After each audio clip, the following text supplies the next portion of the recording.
பேட்டி எடுத்துட்டு இருக்காங்க. ஆமா இப்போ பாரு இந்த பந்தாகுமாரை பார்த்து பேட்டி எடுக்க வருவாங்க. பார்க்குறேன்.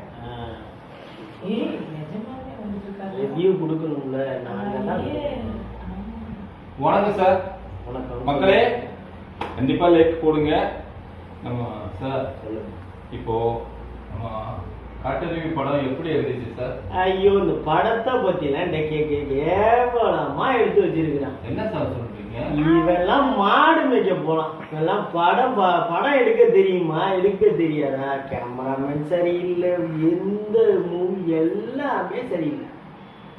ஒரு இதுல கூட கண்டென்ட் இல்லை, ஒரு இதுல ஒண்ணு இல்லை. படம் சுத்த வேஷன். மக்களே, இவர் சொல்றதெல்லாம் கேட்டாச்சுல?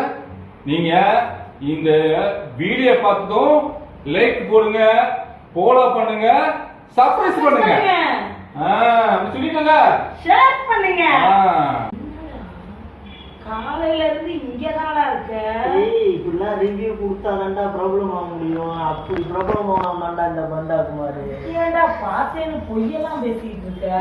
இப்படிதான் கொடுக்கணும். அதுதான் ட்ரெண்ட். இப்போ தெரிஞ்சுக்கும் போது இதுதான் ட்ரெண்ட்.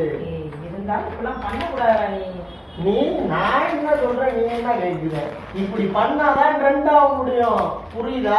நிஜமா சொல்றியாடா? அப்படித்தான் இப்படி பண்ணணும். அப்பதான் பந்தாகுமாரோட ரிவ்யூ எப்போதும் இப்படிதான் இருக்கும். நானே அப்படிதான். ஃபாலோ பண்ணு, ஜெயிச்சு முன்னேறி. ஆட பாவிகளா, அவன் எங்க லட்சக்கணக்குலயும் கோடி கணக்குலயும் போட்டு படம் பண்ணா படமே பார்க்காம ரிவ்யூ பண்றீங்க. அதுல எத்தனை குடும்பம் வாழுதுன்னு தெரியுமாடா உங்களுக்குலாம்? அதுவால்தான் நாங்க பண்றது. நாங்க எப்ப ட்ரெண்டிங் மக்களே பாத்துக்கோங்க. இப்படி ரிவ்யூ படமே பார்க்காம ரிவ்யூ பண்றவங்க எல்லாம் நம்பி நீங்க படமே பார்க்க வரமாட்டேங்கிறீங்க. நீ என்ன வேணா சொல்லு, என்னத்தான் நம்புவோம்.